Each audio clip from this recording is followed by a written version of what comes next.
हाँ जी, नोमी भाई की तरफ से सबको सलाम। तो आज हम फिर रहे हैं इस वक्त मिलान, जो कि इटली का एक बड़ा मशहूर शहर है, रोम के बाद सबसे बड़ा शहर है और फैशन कैपिटल है। पीछे अगर आप देखेंगे बहुत बड़ी बिल्डिंग है जो गुची की है, और यहाँ पे सारे दुनिया के जो फैशन कंपनीज़ हैं, मेजॉरिटी ऑफ द कंपनीज, जैसे मैंने पिछली किस्त में बताया था कि उनके हेडक्वार्टर्स हैं।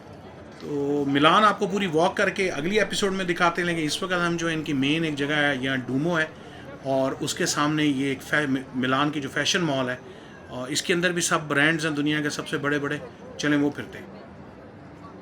अच्छा, ये साहब जो इस वक्त घोड़े पे चढ़े बैठे हैं, ये जी विक्टर एमेन्योल, ये इनका एक किंग था, तो उसका बेसिकली इन्होंने एक ये ढांचा सा बनाया। तो ये है जी दुनिया के सबसे बड़े कैथीड्रल, यानी चर्चों में से है। इसको कहते हैं मिलान कैथीड्रल, या इसको डूमो डी मिलान भी कहते हैं। अच्छा, इंटरेस्टिंग बात यह है कि इसकी कंस्ट्रक्शन शुरू हुई थी 1386 में, लेकिन इसको 600 साल के पास लग गए। 1965 में जाके इसकी कंस्ट्रक्शन ख़त्म हुई। इवन जब नेपोलियन बोनापार्ट जो था वो ज़िंदा था और उसने किंग बनना था, तो 1800 के तकरीबन ये टाइम है, तो उस वक्त नेपोलियन ने कोशिश की इसको पूरा करने के लिए, और उनकी कोशिश थी कि ये फ्रेंच के ऊपर इसका खर्चा डाल दें, और उन्होंने खर्चा नहीं दिया इनको। तो इसी तरह होता रहा कि कोई किंग आया, उसने थोड़ा सा हिस्सा कंप्लीट कर लिया, फिर कोई किंग आया, अगला हिस्सा कंप्लीट हो गया, लेकिन लिटरली कंप्लीट होते होते 1965 आ गया। इसको आप अंदर से देख सकते हैं अगर आप जल्दी आएँ तो चले चलते हैं हम मिलान की सबसे मशहूर, बड़ी और पुरानी मॉल, गैलरिया विक्टोरियो एमेन्यूल 2। ये जो विक्टर एमेन्यूल साहब थे ना, वो जो घोड़े पे चढ़े बैठे पीछे, ये किंग साहब, इन्होंने ही बनवाई। ये डिज़ाइन हुई थी 1861 में, और उसके बाद इसकी कंस्ट्रक्शन शुरू होती है 1865 में, लेकिन 12 साल लग गए। 1877 तक इसकी कंस्ट्रक्शन हुई, क्योंकि पुराने ज़माने में क्रेनें नहीं थी, तो बड़ी मुश्किल है। मतलब आप इसकी हाइट देखें ना, परेशान हो जाएंगे। ये डूमो देखें, जैसे मैं बता रहा था कि डूमो को तो 600 साल लग गए, इनके पास पैसे नहीं थे, ऐसे ऐसे टोटे टोटे करके इन्होंने बनाया।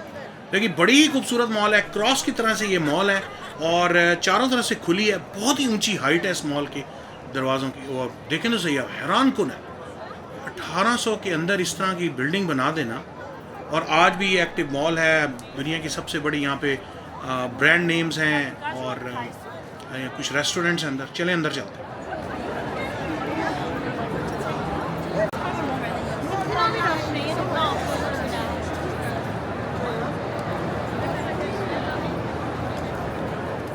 अच्छा, ये भी मैंने पहली दफ़ा ज़िंदगी में देखा है। इस रेस्टोरेंट है ये सामने, मोटा मिलानो 1928।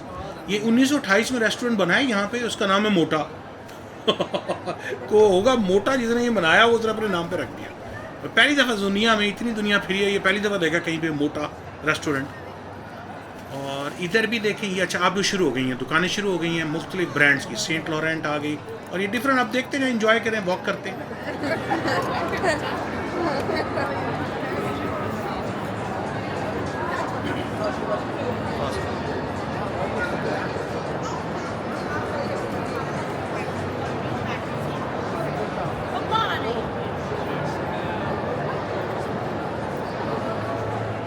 मेरी सीधे हाथ पे शनैल है, उल्टे हाथ पे गुची है, और गुची की एक और बहुत बड़ी बिल्डिंग है। आपको देखिए डूमो के परे भी एक बहुत बड़ा, कोई 5-7 स्टोरी का पूरा स्टोर है गुची।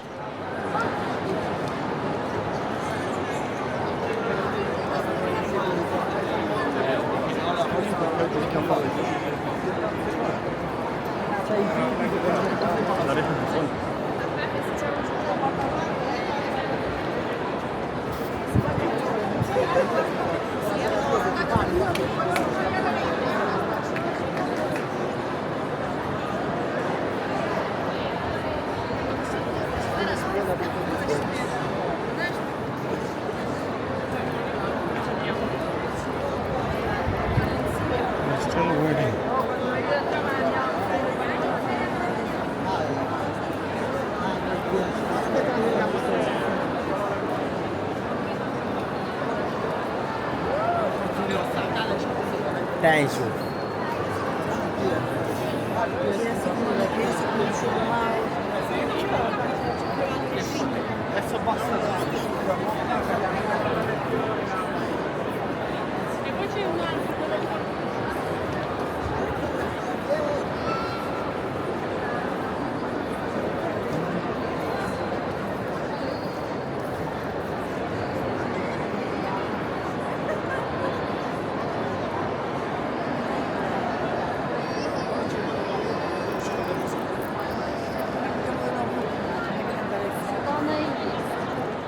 ये आपको मैं बता रहा था कि नहीं 1800 के अंदर जो है इतना बड़ा डूम बनाना शीशे का और लोहे का, बड़ी हैरान कुन है यार, कितनी कैसे बना है।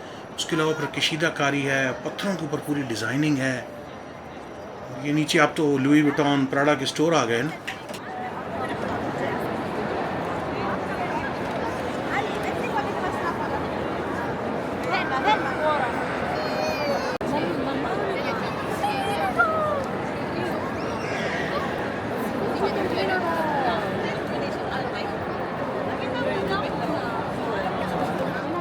ये आप भी कहेंगे पता नहीं मैं कैमरा ज़मीन में वाड़ के क्यों खड़ा, लेकिन इसका फ़र्श भी देखने वाला है मेरे भाई। इसको कहते हैं मोज़िया।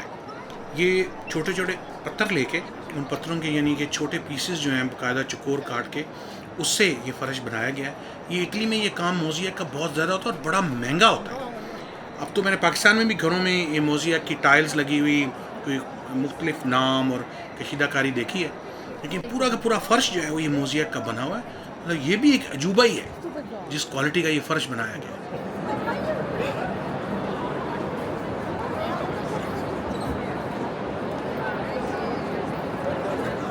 अच्छा, ये सामने आपको एक मॉडल लड़की नज़र आ रही है जिसकी ये तस्वीरें खींच रहा है। वो फिर हमें पता चला इनसे बात करके कि ये किसी ब्रांड नेम की ये कोई मॉडल है और उनका कोई एक सूट है जिसकी बेसिकली ये मॉडलिंग की तस्वीरें खींच रहे हैं यहाँ पे खड़े हुए।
एक मॉल में कितनी अजीबोगरीब चीज़ें, मोज़ियक हैं, छत है, दीवारें हैं।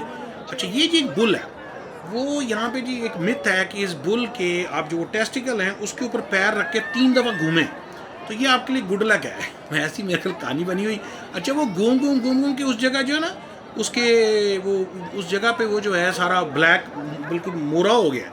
इतने लोग वहाँ घूमते हैं वो गुड लक के लिए। ऐसी फन है यार, ऐसे मेरे को खुश हो रहे हैं।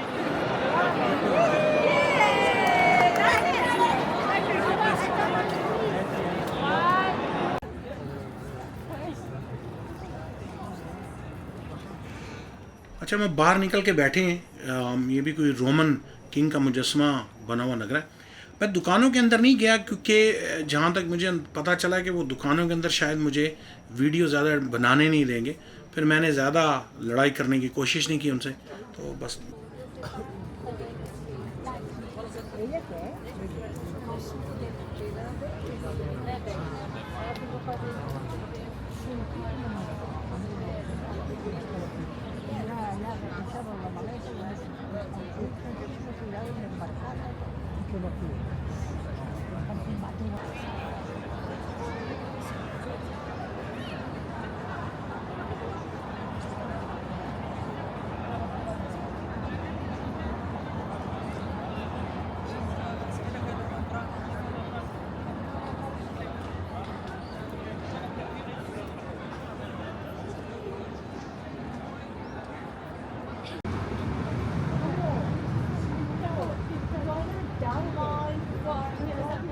ये सामने जो मॉल के अलावा भी सामने देखें फेरागामो का स्टोर है, इसकी रिकंस्ट्रक्शन जो कोई मेरे रिमॉडलिंग हो रही। तो इस मॉल के इर्द गिर्द भी ये सारी जगह जो मैं फिर रहा हूँ यहाँ पे भी वही सारे ब्रांड्स जो अंदर हैं और कुछ उसके अलावा उनकी जो है बिल्डिंगें हैं और बड़ी बड़ी 5-5 स्टोरी 4-4 स्टोरी की बिल्डिंगें। उसके अंदर वो डिज़ाइनर्स के जूते, परफ्यूम्स, कपड़े, सारा कुछ अवेलेबल है और सस्ता है। ये अमेरिका से भी सस्ता है और मेरा ख्याल अगर आपको मिडल ईस्ट या आपको सब कॉन्टिनेंट पाकिस्तान, इंडिया, कहीं भी हो, मेरा ख्याल यहाँ पे आपको सबसे सस्ती चीज़ मिलेगी। क्योंकि मैंने प्राइसेस चेक किए हैं, कम से कम अमेरिका से तो बहुत कंपैरेटिवली सस्ता है यहाँ पे। तो चलें, अब प्लान ये है कि हम मिलान में वॉक करते हैं। अगली केस जो है अब आपको वॉक इन मिलान दिखाते हैं, और इंटरेस्टिंग सा शहर है, इंजॉय करते हैं, आप भी करें मेरे साथ। सब्सक्राइब करना ना भूलिएगा, नोमी भाई के साथ रहें, और अगली केस में मिलते हैं, वॉकिंग इन मिलान।